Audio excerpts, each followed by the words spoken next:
লালমাই উপজেলার মিতল্লা গ্রামে বিধবা নারীর ঘর ভাঙচুর। ভাইরাল ঘটনার নিয়ে যা বলছেন গ্রামবাসী। কুমিল্লার লালমাই উপজেলার বেলঘর দক্ষিণ ইউনিয়নের মিতল্লা গ্রামে এক বিধবা নারীর ঘর ভাঙচুরের ঘটনা সামাজিক যোগাযোগ মাধ্যমে ব্যাপক আলোচনার সৃষ্টি করেছে। তবে ঘটনার পেছনের কারণ নিয়ে ভিন্ন ভিন্ন বক্তব্য সামনে এসেছে। গ্রামের সর্দার স্থানীয় বাসিন্দা ও প্রতিবেশীদের বক্তব্য অনুযায়ী বিধবা নারীর ছেলে শহীদুল ইসলাম সবুজ দীর্ঘদিন ধরে কারো কথা না শুনে নিজের মতো চলাফেরা করে আসছেন। তাদের দাবি যে ঘরটি ভাঙচুর করা হয়েছে সেটি খাস জমির ওপর নির্মিত ছিল। বসতঘরের পাশ দিয়ে টিন দিয়ে একটি লম্বা বারান্দা নির্মাণ করে অতিরিক্ত জায়গা দখলের চেষ্টা করা হয় বলে অভিযোগ রয়েছে। স্থানীয় সূত্রে আরও জানা যায়, ১৪০ ফুট জায়গার মধ্যে শহীদুল ইসলাম সবুজ প্রায় ৬০ ফুট জায়গা দখলে নেন। বাকি ৮০ ফুট জায়গা তার ৪ চাচার দখলে রয়েছে। এ জমি নিয়ে দীর্ঘদিন ধরে বিরোধ চলছিল। গ্রামবাসীর অভিযোগ, এ বিরোধকে কেন্দ্র করে শহীদুল ইসলাম সবুজ তার ৪ চাচার বিরুদ্ধে একাধিক মামলা দিয়ে হয়রানি করে আসছেন। এ বিষয়ে বিস্তারিত জানতে গ্রামবাসীর বক্তব্য শুনুন।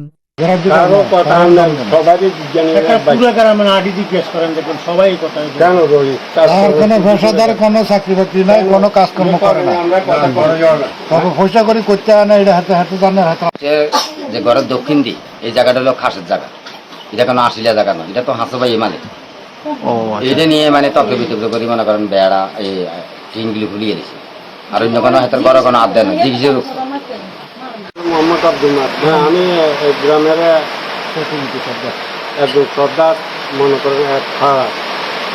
তো আমাদের আমার 4টা সমাজ আছে। সমাজের লোকজন সহ আমরা একদিন ভর্তি। তারপরে বেকার নিয়ে তাদের যে জায়গা জমিনের বিরোধ এগুলি নিয়ে ভর্তি। বসার পরে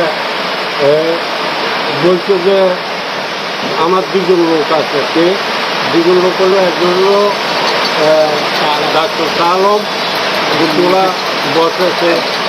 আবার একজন হলো মফিজ কলোনিয়া, মফিজ সরাই এ বাংলার হোয়াটসঅ্যাপ আছে।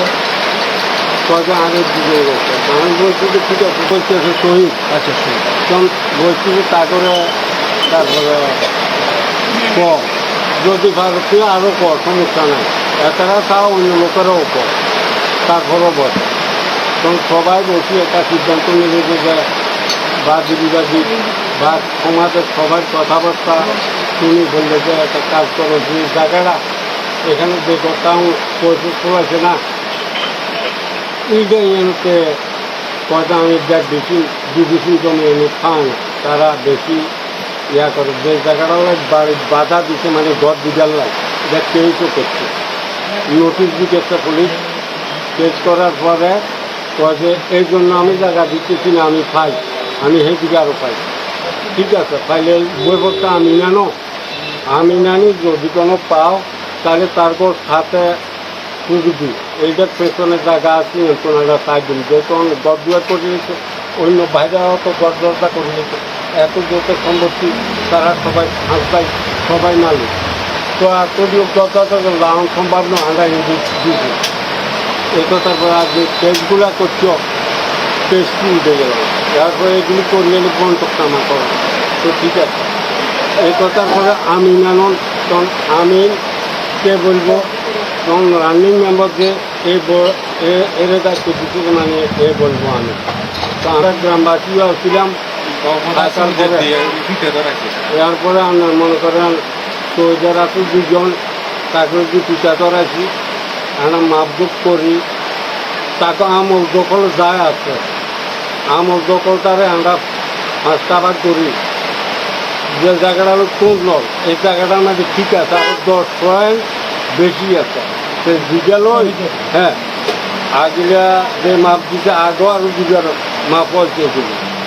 এখন মাপ ঠিকই আছে, এখন আরও 10 পয়েন্ট আমি বলতেছে যে আরও 10 পয়েন্ট জায়গা বেশি তার দিকে আছে। তো অন্য বাইর অন্য আরও একজনেরও আরও 10 পয়েন্ট বেশি, আর 2জনের হলো সমান 7.5 বা আর কান্দি হলো 9, সবাই এইভাবে আছে। তখন তার লোক কোনো ব্যস্ত নেই। তো এখন আমরা মাফি টেবিলে বসি।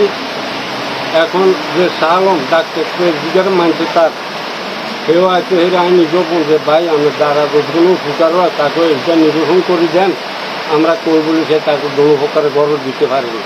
কয়েকটা ভাই আছে তখন হেমি সহ আমি গ্রামের শাসকদার আরও ছিল, গ্রামবাসী ছিল, আমরা বসছি বই তারপরে সুন্দরভাবে কথাটা বুঝেছি মামলাগুলো উঠে গেলাম বন্টক আমার তারা বন্টক করন যার যেমন গরজ আনবে এই কথা কই সেদিন শেষ হাসি মুখে। এবার সন্ধ্যার সময় এবার কয় যে আর তো কিছু দেখেন যেন আর কত যাতে এখানে কথা বলছে কথা রাখি গেছে কি আমি যে কেস করছি আর কেসি চলে আরো 1,000 টাকা লাগবে, আর যে 30,000 টাকা গেছে, আর যে 1,000 টাকা গেছে কেসি 3,000 লাগবে।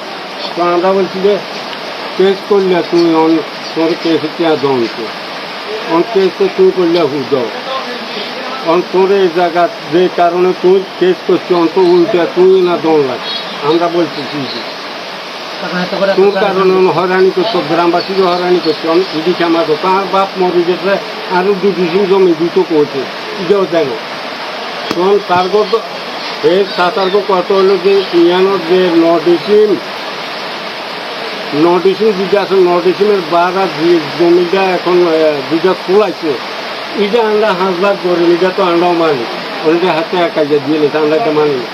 তখন আমরা বলছি যে আমি বলছি যে শোনো যেহেতু বাপ আমরা এই মর্মে তারে কইছি যেন থাক ওই তোর বা কই গেছে যে দাদা কই গেছে 2 ডিসিম জমি দিব ওসিয়ত করছে সে দেন মারা গেছে তারা দিলে হ্যাঁ না দিলে হ্যাঁ না তাছাড়া তো এখন যাক যেহেতু সেইটা ওইটা থাকবে আমি এই কথা কইছি আর তারাও মানি গেছে এত মানি গেছে এইভাবে থাকার পরে এবারে সন্ধ্যার সময় সব মানুষজনই এবারে সন্ধ্যার সময় হয়তো পেয়েছি দেখতাম আর বিঘন ইয়া না করে ঠিক আছে সেখানে তো বিঘন আর কিনে দিলে আনি দিলে হ্যাঁ পেয়েছি দেখতাম কী করে পেয়েছি দেখছিল সেইটা তো ঠিক তো কয়লা সৃষ্টি করলি তুই আরেক ডাকো তুই এনো আরেক কেস এই হিটা লইলে আগে আবার কেস হয়েছে তখন ইডি কই এত কেসটা উঠানো পরের দিন মনে করেন হাজিরের ডেট তখন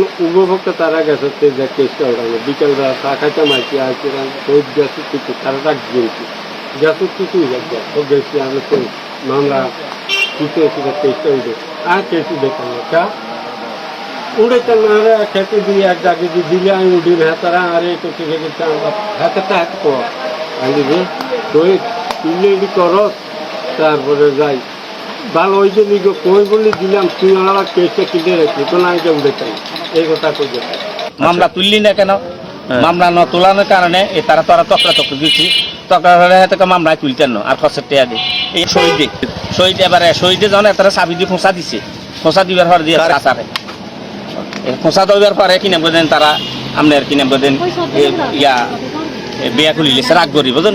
কিছুদিন আগে একটা আমিন আসছিল এখানে, আমিন আসার পরে আমার সমাজবাসী সবাই ছিল এখানে থাকাকালীন মনে করেন যে জমিনটা তার দাদা এবং বাপের এবং দাদার কাছে পাওনা হয়েছে এই জমিনটা তারা বাড়িটা সমান বন্ধকে মানে বাগ করে দিয়েছে। আচ্ছা বাগ করে দেওয়ার পরে 7.5 ডিসিম করে বাগ করে ফেলছে এও মাইনে গেছে। মাইনে যাবার পরে যে এখন যে সে মামলা দিচ্ছে মামলাগুলো সব কিছু দিয়ে মানে হাউসের মধ্যে বসে বলছে যে আমি মামলাগুলো সব উঠে এলাম এরপরে সাহায্য করে আর মামলাগুলো উঠে না। এটা নিয়ে এখন তারা মানে চাচারা কইতেছে যে মামলা কেন উঠে কিনে এই দিল মানে আমি না পরে মনে করেন দেখুন ওই যে খাসটা আছে না এই খাসটা এখন খাসটাতে বাদ দিয়ে এখন কে করতেছে ওইদিকে আবার জমি